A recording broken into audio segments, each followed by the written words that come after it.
So I went for chapter 4 of Super Dragon Ball Heroes in the manga, and this was pretty much perfect Cell in his new transformation. The giant size transformation that we've seen in the promotional cutscenes of the game in Japan. Obviously, this Cell is only exclusive to in Japan in Dragon Ball Heroes in the arcade game, so there was a lot of intrigue when it comes to this. Obviously, the Dark Star Dragon Ball is inside of Cell at this point. He's undergoing a transformation, and I guess Gravy, we get more insight into his personality. He wants to be the one to deal with Vegeks because obviously his pride was shattered after Vegeks pretty much owned him in the previous chapter. And this is all going on while Cell's bulking up. He's growing in size to like, I guess where the Mechians can grow in size too, like Slug, like Piccolo can. So I guess that was like a what if scenario. If Cell could do the same thing. By the way, I do like the transformation, like the shoulders spiking out. You even got the horns at the top of the head, what you would call Cell's head spiking as well. I mean, this guy looked like a complete insect, a giant-sized insect. He even had a giant-sized stinger on his back. So this Cell was lethal, and more importantly, it was a problem for not only Gravy but also Vegeks. So, and you have Poutine there. We get a little bit of insight into her personality. It's like she was intrigued by this whole situation. She's the one that caused the transformation, I am assuming. So he grows in size, and then he jumps in the air. He gets distracted, so in comes Gravy with a mallet, and he actually nails Vegeks, which is interesting. Vegeks didn't try to block that, but I'm not too sure it did too much damage anyway, because he sends him crashing to the ground. But then, good job, you might want to look around, says Poutine.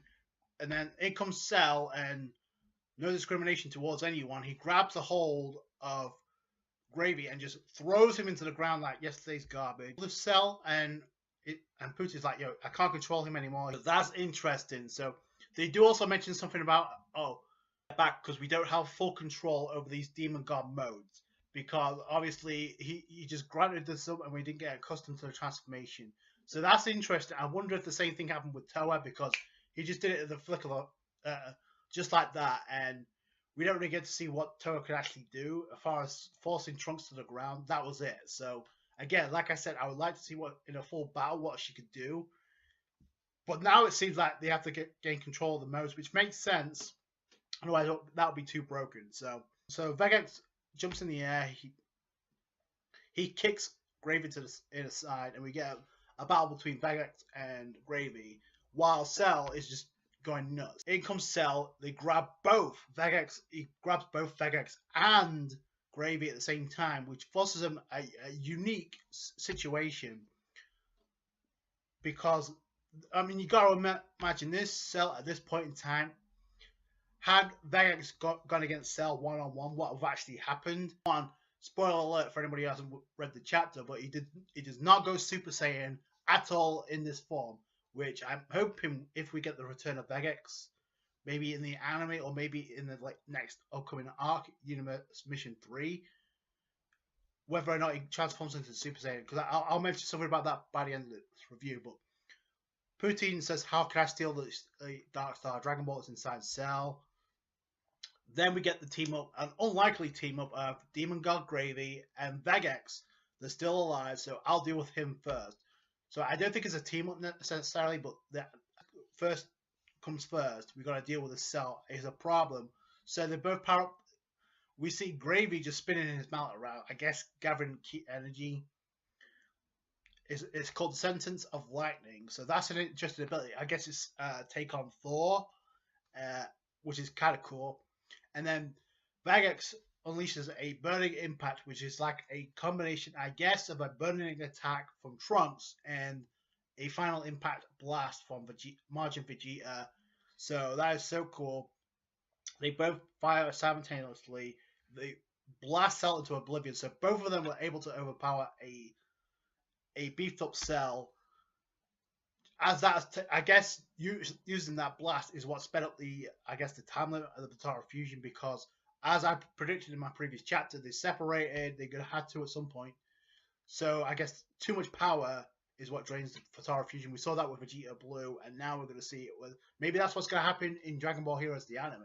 So once they go up against Kumba, so so Vegeta and Trunks separate, and this is bad because they can't deal with Gravy right now. But it's like then Pooty's like, "Yo, we got what we came for. We got the we got the second Dark Star Dragon Ball. We need to go." Gravy's like, "Yeah, but after I deliver the final blow to these two," which was really bad because Vegeta and Trunks couldn't do a thing. And in comes the Supreme Kai of Time. She actually does some. She actually puts in the work. She uses the time freeze. So Cronoa saves Vegeta and Trunks, and we couldn't find out some time has passed. And I guess she jumps through time to save Trunks and Vegeta.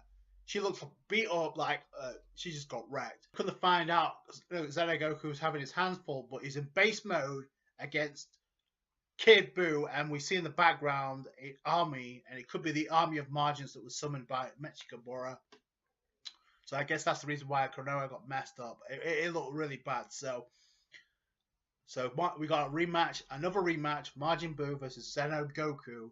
And remember, this Xeno Goku is way more powerful than he was when he fought Buu originally in the World of the Kais. He's much stronger than Super Saiyan 3, so this is going to be good, and this is a evilly powered Majin Buu, a Kid Buu, and you got the army in the background. So I can't wait to plays itself out. So this Dark Empire arc, it keeps intriguing with each chapter, and then I'm probably going to do a live reaction for each chapter moving forward, as well as the review. But this was a solid chapter. It's great to see Cell back in some capacity.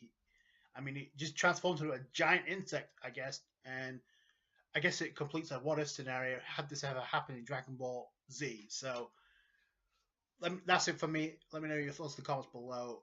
Like this review if you did. Subscribe to the channel for more Dragon Ball content. I will leave a link to the playlist, as always, in the description box below, as with the comments. Catch you guys later. Bye.